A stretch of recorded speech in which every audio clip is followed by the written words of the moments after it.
You're listening to the Things of That Nature podcast. Coming to you from Denver, the Mile High City, is me, your host, Rakshana. I invite you to join me for truly honest, passionate, and fun talks that motivate, invigorate, and maybe inspire. When you're ready in the Mile High, the sky's the limit. Everything and anything goes. So let's start talking about things of that nature. Hey everyone, thanks for tuning into this episode of the Things of That Nature podcast. I'm your host, Rakshana, and today I have the man that has the secret. Yep, what secret? Well, there's a couple that are floating around the world, but this one is the secret that you want to know. Today I have with me David Essel. Hi, David. Hey, Roxanne, great to be with your podcast. I love your energy, by the way, honey. Thank you. Yes. Thank you. You got to have energy or else, hey, it's just going to be a boring day if you don't. Amen. So before we get into the secret, because, we can't say it out. We just started. Where are you from? I was raised in Syracuse, New York, played basketball at Syracuse University for a couple of years, and then moved to Florida. And I've been in Florida now over 40 years and just love it here. Just absolutely love it. Why'd you move to Florida besides the fact that it's so sunny? When you're raised in rain and cloud and snow, there comes a time for some of us, Rakshana, where we just go enough already. And I took a year off from college in the 70s. I came to Florida just to fool around. I had no idea what the state of Florida offered. I had never been basically out of New York very much. And when I got here, it was like a whole new world. And I said, all right, I'm going to fool around for a year. I'm going back to school to finish my degree, and I'm coming right back. And I did. 40 years later, still here. Wow, you must really love it. And I do agree. You got to love the sun. And yeah. I would trade that any day over snow. Oh, absolutely. There's an energy that comes here. There's a certain energy when you have sun on it, 362 out of 365 days.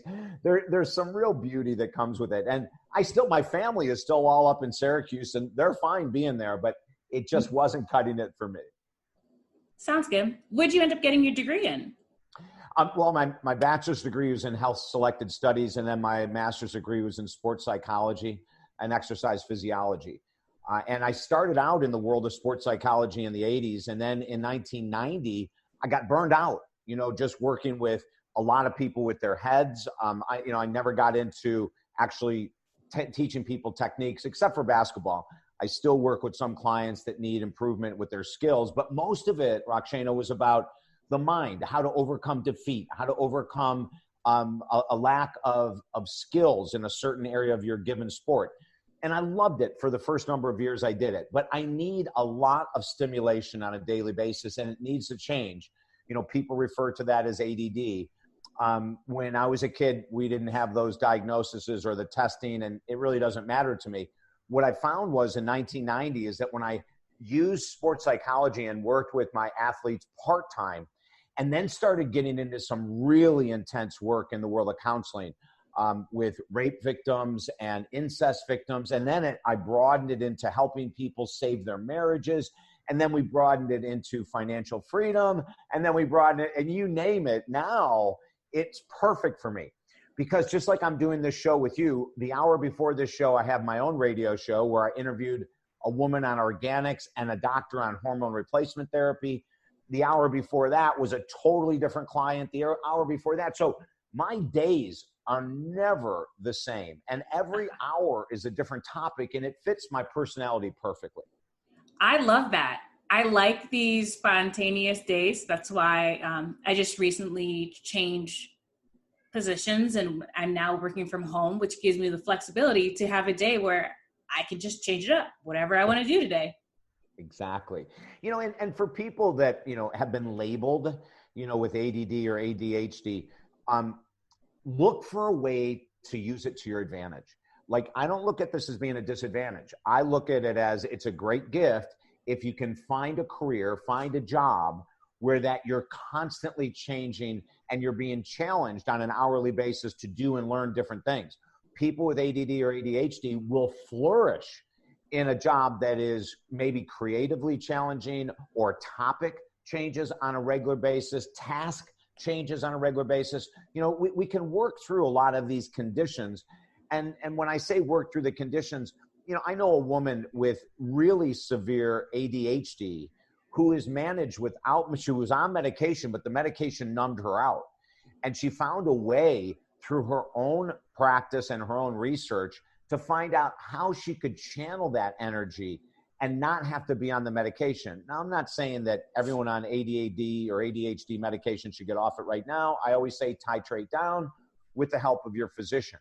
But don't let that limit you to what you can accomplish in life. Yes.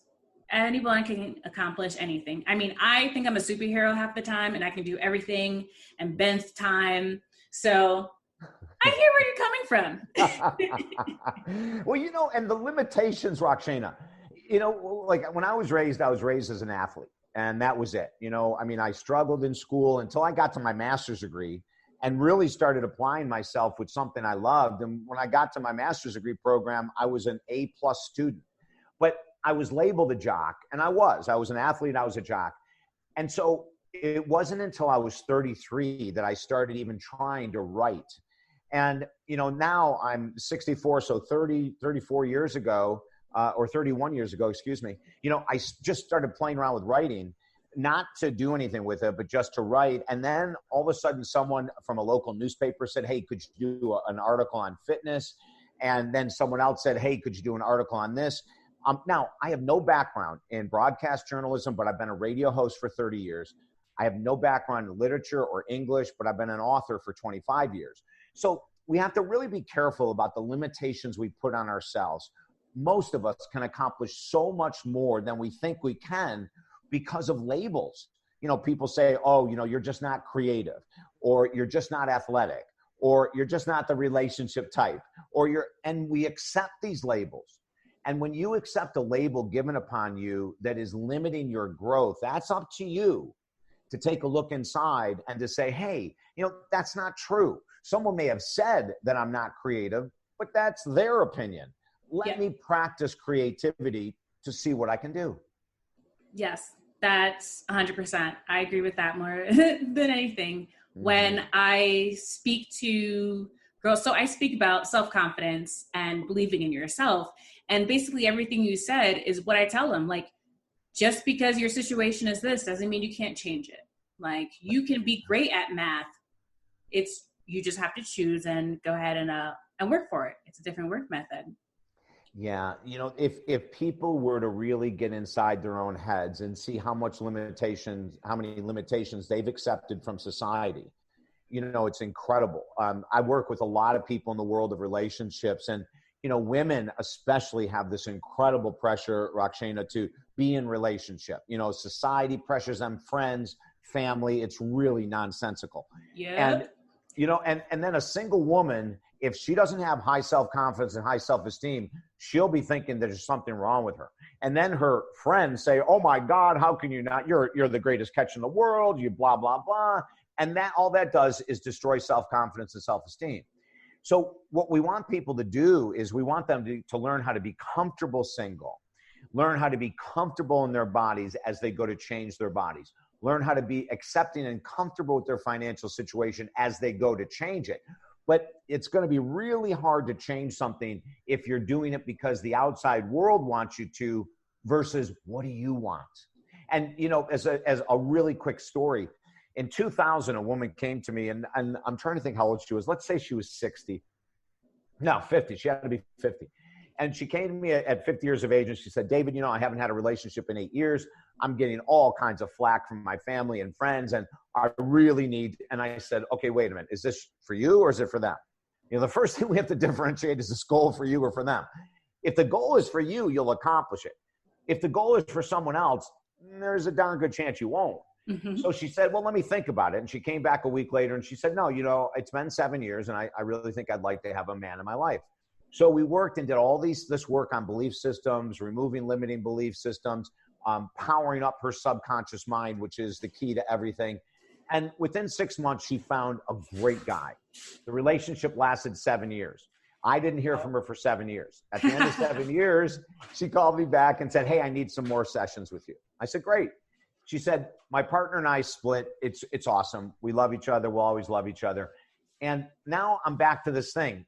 Do I really want a relationship? We worked together for 6 months, and Rakshana, at the end of it, she came to this conclusion. Now she's 60.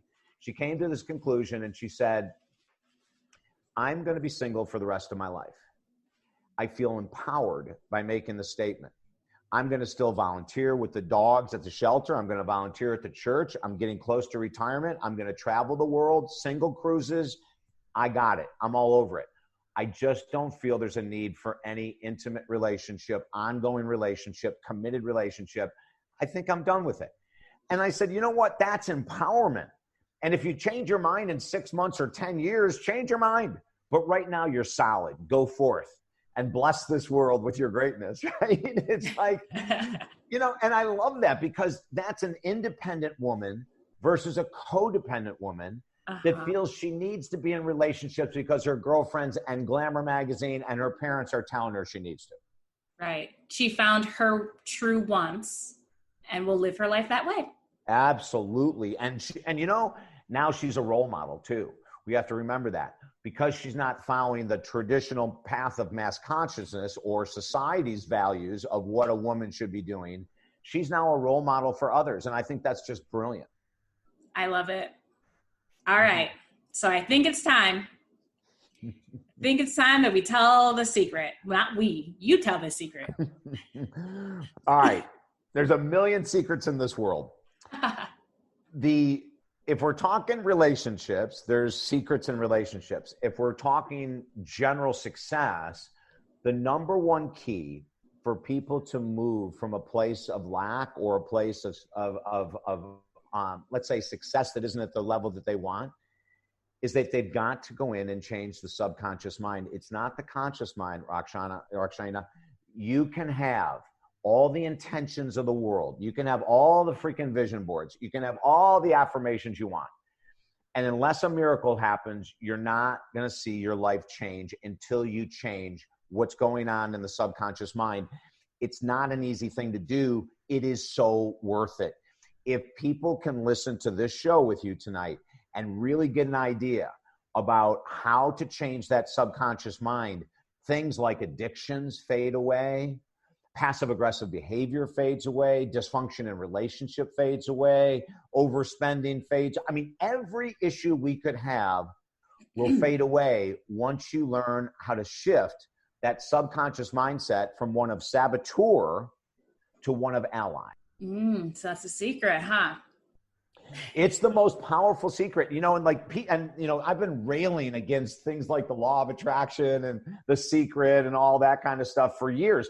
And I'll tell you, from 1980 to 1996, I was a huge fan of the law of attraction. Huge fan. I mean, the law of attraction has been around since the 1800s, for God's sake. It's nothing new.